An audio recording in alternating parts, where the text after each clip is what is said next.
Good morning madam గారు. రమేష్ గారు, గత 5 ఏళ్లలో వైసీపీ పాలనలో విద్యుత్ రంగాన్ని పూర్తిగా అస్తవ్యస్తం చేశారని నిన్న లోకేష్ విమర్శించారు. పీపీఏ రద్దు చేయడం నుంచి ట్రూ-అప్ ఛార్జీల పేరుతో ప్రజలను తీవ్రంగా ఇబ్బందులకు గురి చేశారు. సో మీ ప్రభుత్వ హయాంలో ఎక్కడికక్కడ పవర్ని ఆపేశారు, ఆగిపోయాయి కాబట్టి ఎక్కడికక్కడ పనులు కూడా ఆగిపోయాయి అనేది టీడీపీ విమర్శ. శ్రీదేవి గారు, మీకు ప్యానల్లో ఉన్న సభ్యులకు అలాగే ప్రైమ్ లైన్ వీక్షకులందరికీ కూడా వెరీ గుడ్ మార్నింగ్ అండి. ఇప్పటిదాకా మీరు మొట్టమొదట మీ ఓపెనింగ్ వర్డ్స్లో చంద్రబాబు గారు శుభవార్త చెప్పారు అని చెప్పడం జరిగింది. కానీ చంద్రబాబు గారు ఏమి చెప్పిన శుభవార్త కాదండి అది. ట్రూ డౌన్ ఛార్జెస్ అని వీళ్ళు చెబుతున్న ప్రచారం పచ్చి అబద్ధం. ఇప్పటిదాకా రాఘవేంద్రరావు గారు కూడా చాలా ఇదిగా ఏంటంటే ఇక ఎలా దాన్ని సమర్థించుకోవాలో తెలియక అలా చేసాం ఇలా చేసాం, లేకపోతే ఆ ఛార్జెస్ జగన్మోహన్ రెడ్డి గారి హయాంలోనివి, వాటన్నింటినీ కూడా ఇలా జరిగింది. ఈ రోజు మేము అధికారంలోకి వచ్చిన తర్వాత ఎన్నికలలో హామీ ఇచ్చినట్లుగా ఛార్జీలను తగ్గించామని చెప్పి రాఘవేంద్రరావు గారు చాలా బాగా కథలడంలో, ఎందుకంటే ఆ పార్టీకి మించిన వాళ్ళు ఎవరు ఉండరు కాబట్టి చాలా చక్కగా కథలెళ్ళారు. కానీ ఏపీఈఆర్సీ ఒక ప్రెస్ నోట్ రిలీజ్ చేసింది. మరి మీ దగ్గర ఉందో లేదో నాకు తెలియదు మేడం గారు. ఏపీఈఆర్సీ రిలీజ్ చేసిన ప్రెస్ నోట్లో క్లియర్గా వాళ్ళు చెప్పారు, the commission approved the FPPACA true-up of 1,863.64 crores as against 2,758.76 crore, which represents a reduction of 895.12 crore.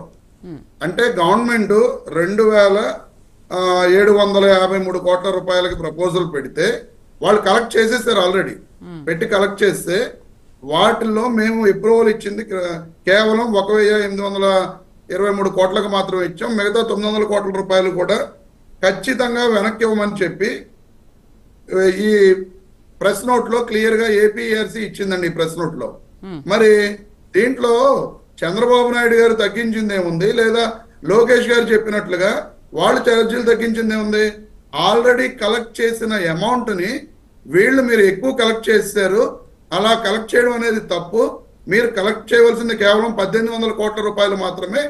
ఆ 1,800 కోట్ల రూపాయలు మాత్రమే ఉంచుకుని మిగతా 923 కోట్ల రూపాయలను ఎవరి దగ్గర అయితే ప్రజల దగ్గర, విద్యుత్ వినియోగదారుల దగ్గర కలెక్ట్ చేశారో వాళ్ళకి తిరిగి ఇవ్వమని చెప్పి ఆంధ్రప్రదేశ్ ఎలక్ట్రిసిటీ రెగ్యులేటరీ కమిషన్ చెప్పింది.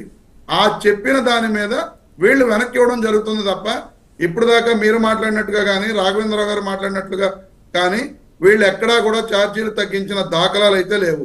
మీరందరూ కూడా మొట్టమొదటి నుంచి మీడియా ఇలాగా ఏదో నారా లోకేష్ గారు చెప్పినట్లుగా లేదా చంద్రబాబు నాయుడు గారు చెప్పినట్లుగా వాళ్ళు చెప్పిన మాటలను మీరు ఉటంకిస్తున్నారు తప్ప నిజానిజాలు తెలుసుకుని లేదు. మీరు ఓపెనింగ్ వర్డ్స్ లో చెప్పారు, తెలుగుదేశం పార్టీ ఎలా చెబుతుంది, వైఎస్ఆర్ కాంగ్రెస్ పార్టీ ఎలా చెబుతుందని చెప్పి వైఎస్ఆర్ కాంగ్రెస్ పార్టీ వర్డ్స్ ని తీసుకుని అలాగే ఏపీఆర్సీ వర్డ్స్ ని కూడా 3 వర్డ్స్ కూడా తీసుకుని ఇందులో ఏది నిజానిజాలు అనేది మీరు అడుగుంటే బాగుండేది. కానీ మీరు డైరెక్ట్ గా చంద్రబాబు నాయుడు ఓకే, ఇప్పుడు వాళ్ళు ఏమంటున్నారు, మీ ప్రభుత్వ హయాంలో అసలు విద్యుత్ ఛార్జీలు ఏమీ తగ్గించలేదు, మీ వల్ల చాలా నష్టపోయారు, ప్రజలు ఇబ్బందులకు గురయ్యారు అని అంటున్నారు కదా. సరే, మీ ప్రభుత్వ హయాంలో విద్యుత్ సంబంధించి మీరు ఎటువంటి మేలు చేశారు ప్రజలకి కానీ పరిశ్రమలకు కానీ? ఈ ప్రభుత్వం అధికారంలోకి వచ్చిన తర్వాత 19,000 కోట్ల రూపాయలు ట్రూ-అప్ ఛార్జీల పేరుతో, అది కూడా జగన్మోహన్ రెడ్డి గారి ప్రభుత్వంలో ట్రూ-అప్ ఛార్జీలు అని చెబుతూ ఈ అమలు చేసిన ఘనత ఈ ప్రభుత్వానికి. అధికారంలో ఇప్పుడు నిజంగా అధికారంలోకి వచ్చారు, వీళ్ళు తగ్గించాలి అనుకుంటే ఆ ట్రూ-అప్ ఛార్జెస్ ని నిజంగా వీళ్ళు ఎందుకు తగ్గించలేదు మేడం గారు? ప్రజలపై భారం పడకుండా ఉండడానికి ఆ 19,000 కోట్ల రూపాయలు వీళ్ళు తగ్గించి ఉండొచ్చు కదా, ప్రజలపై భారం వేయకుండా ఉండొచ్చు కదా. అలా చేయకుండా వీళ్ళు లేరు. కేవలం ఎలాగోలాగా వసూలు చేసుకోవాలనే వంకతోటి జగన్మోహన్ రెడ్డి గారి పరిపాలనలోనే వంక పెట్టి ఆ ట్రూ-అప్ ఛార్జెస్ అన్నింటినీ కూడా వసూలు చేయడం జరిగింది. వీళ్ళు చెప్తున్నారు చంద్రబాబు నాయుడు గారు చాలా ఇప్పుడు ఆయన చెప్పారు రాఘవేంద్రరావు గారు, ఏపీ ఎలక్ట్రిసిటీ రెగ్యులేటరీ బోర్డుని 3 ముక్కలు చేసి నష్టాల ఊబిలోకి తోసేసి దాన్ని అమ్మేద్దామని చెప్పి ప్రైవేట్ వారికి అప్పచెప్పాలని చెప్పి కుటిల నీతి తోటి ఆ రోజున 1995లో ముఖ్యమంత్రి అయిన చంద్రబాబు నాయుడు గారు ఏపీ ఎలక్ట్రిసిటీ రెగ్యులేటరీ బోర్డుని 3 ముక్కలు చేసిన విషయం వాస్తవం అవునా కాదా? ఆ రోజుల్లో ఉచిత విద్యుత్ రాజశేఖర రెడ్డి గారు ఇస్తానని చెప్పి వాగ్దానం చేసి ప్రజల్లోకి వెళితే ఉచిత విద్యుత్ ఇస్తే తీగల మీద బట్టలు ఆరేసుకోవాలి తప్ప ఉచిత విద్యుత్ అనేది కరెంటు తీగల్లో రాదు అని చెప్పి అవహేళన చేసిన వ్యక్తి చంద్రబాబు నాయుడు గారు. రైతులకు ఉచిత విద్యుత్ ఇవ్వకూడదని చెప్పి వ్యవసాయం దండుగా అని చెప్పిన వ్యక్తి చంద్రబాబు నాయుడు గారు. అలా మాట్లాడిన వ్యక్తి ఆ తర్వాత 2004 ఎన్నికల్లో అధికారంలోకి వచ్చిన వైఎస్ రాజశేఖర రెడ్డి గారు ఉచిత విద్యుత్తుని అమలు చేసి చూపించిన ఘనత రాజశేఖర రెడ్డి గారిది. ఆయన బిడ్డగా ఒక అడుగు ముందుకేస్తే 4 అడుగులు నేను ముందుకేస్తానని చెప్పి, నాన్న ఒక అడుగు ముందుకేస్తే 4 అడుగులు ముందుకేస్తానని చెప్పి అధికారంలోకి వచ్చిన తర్వాత వీళ్ళు 7 రూపాయలకి ఒప్పందాలు చేసుకున్న పీపీఏ అగ్రిమెంట్స్ అన్ని కూడా క్యాన్సిల్ చేసి చంద్రబాబు నాయుడు గారు అందరూ ఎంత అవినీతికి పాల్పడ్డారో, 7 రూపాయలతోటి ఏ విధంగా పీపీఏ అగ్రిమెంట్స్ చేసుకున్నారో అవన్నీ కూడా ఆయన దిగిపోయే టైంకి అధికారంలోకి వచ్చిన తర్వాత జగన్మోహన్ రెడ్డి గారు కేవలం ₹2.49 అగ్రిమెంట్స్ చేసుకుని ఆ రోజున విద్యుత్ కొన్న పరిస్థితులను ఈ రాష్ట్ర ప్రజలందరూ చూసాం. దాన్ని కూడా వీళ్ళు 1700 కోట్ల రూపాయలు 1500 కోట్ల రూపాయలు అవినీతి చేశారని చెప్పారు. ఈ రోజు వీళ్ళు అధికారంలో ఉన్నారు.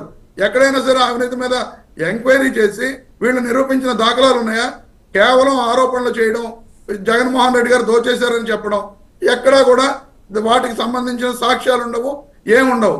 ప్రజల్లోకి ఒక విధమైన విషయాన్ని నింపి జగన్మోహన్ రెడ్డి గారు అవినీతి పరుడని లేదా జగన్మోహన్ రెడ్డి గారు వ్యక్తిత్వహననం చేయడం కోసం మాత్రమే వీళ్ళు ఈ విధంగా వ్యవహారాలు నడుపుతున్నారు తప్ప ఎక్కడా కూడా ఏ రోజు కూడా చంద్రబాబు నాయుడు గారు రైతులను కానీ విద్యుత్ వినియోగదారులకు కానీ న్యాయం చేసిన దాఖలాలు లేవు.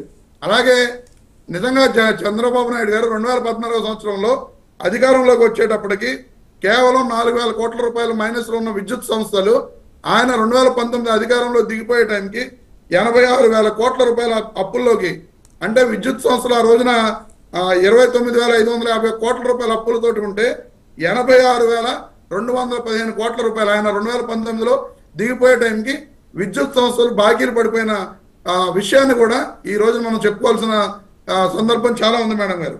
ఎందుకంటే 5 సంవత్సరాల్లో 56,684 కోట్ల రూపాయల అప్పుల ఊబిలోకి నెట్టిన ప్రభుత్వం చంద్రబాబు నాయుడు గారి ప్రభుత్వం. ఈ విధంగా విద్యుత్ సంస్థలను అప్పుల ఊబిలోకి నెట్టిన చంద్రబాబు నాయుడు గారు ఈ రోజున నేను ప్రజలకు ఏదో మేలు చేస్తున్నాను, ప్రజలకి ఈ ఛార్జీలను యూనిట్కి 13 పైసలతో చొప్పున మేము తగ్గిస్తున్నాము అని చెప్పడం అనేది పచ్చి అబద్ధం. కేవలం వీళ్ళు వసూలు చేసిన ఎక్కువ అమౌంట్స్ ని ఆంధ్రప్రదేశ్ ఎలక్ట్రిసిటీ రెగ్యులేటరీ కమిషన్ వెనక్కి ఇవ్వమని చెప్పింది కాబట్టి వీళ్ళకి ఎటు దారి లేక వెనక్కి ఇస్తున్నారు తప్ప ట్రూ డౌన్ పేరుతోటి వీళ్ళు ఛార్జీలు తగ్గించలేదు అనేది ఈ రాష్ట్ర ప్రజలందరూ కూడా తెలుసుకోవాల్సిన పచ్చి నిజం అని చెప్పి మీకు తెలియజేస్తున్నాను శ్రీదేవి గారు. రైట్. నాగేశ్వర గారు నమస్తే అండి. నమస్తే మేడం. నాగేశ్వర గారు, ఎన్నికల్లో ప్రజలకు ఇచ్చిన మాట ప్రకారం కూటమి ప్రభుత్వం భారాన్ని తగ్గిస్తాను అని చెప్పి ప్రజల మీద ఆ భారాన్ని తగ్గించింది. దాదాపు 1000 కోట్ల భారాన్ని తగ్గించి ప్రభుత్వం ఆ 1000 కోట్ల భారాన్ని తీసుకుంది. సో దేశంలోనే ఏ రాష్ట్రంలో కూడా చేయని ఒక గొప్ప నిర్ణయం. మీరు మళ్ళీ అదే చెప్తున్నారు శ్రీదేవి గారు, ప్రభుత్వం ఏమీ తీసుకోలేదు. మీ ఒపీనియన్ చెప్పారు, ప్రభుత్వం వసూలు మా ఒపీనియన్ కాదండి, ఏపీఈఆర్సీ ఇచ్చిన ప్రెస్ నోట్ ఇది. అదే ఇప్పుడు దానికి మించిన ధరకు ఎందుకు కొన్నారనే విషయాన్ని రాఘవేంద్ర గారు మనకి ఎక్స్ప్లెయిన్ చేస్తారు. దాని గురించి కూడా వివరణ తీసుకుందాము. రైట్, మీరేమంటారు? దేశంలో ఏ రాష్ట్రం కూడా చేయని గొప్ప నిర్ణయం కూటమి ప్రభుత్వం చేసిందని అంటున్నారు. నేను ఒక మంచి కథ చెప్తాను మేడం, మిత్రులు కూడా వింటే బాగుంటుంది. మీ ఓటోళ్ళు నా ఓటోళ్ళు అమ్మాయికులు బస్సులో వెళ్తుంటే మన వెనక టీడీపీ వాళ్ళు అలాగే వైసీపీ వాళ్ళు వెనక సీట్లో కూర్చున్నారు. సరదా కాసేపు మనం మాటలు కలిపి అన్న బాగున్నారా అక్క బాగున్నారా అని మంచి మాటలు చెప్తే, అర్రే ఇల్లు వీళ్ళ మొహాలు చూస్తుంటే మంచి వ్యక్తుల్లాగా ఉన్నారు, అలాగే పచ్చబొట్టు పైన వేయించుకున్నారు, మేము మంచి వాళ్ళమని రాపించుకున్నారని చెప్పి చూసి మనం నిజంగా మంచి వాళ్ళు అని చెప్పి సరదా కాసేపు మాట్లాడి, సరే మా సీట్లు ఖాళీ అయింది మనం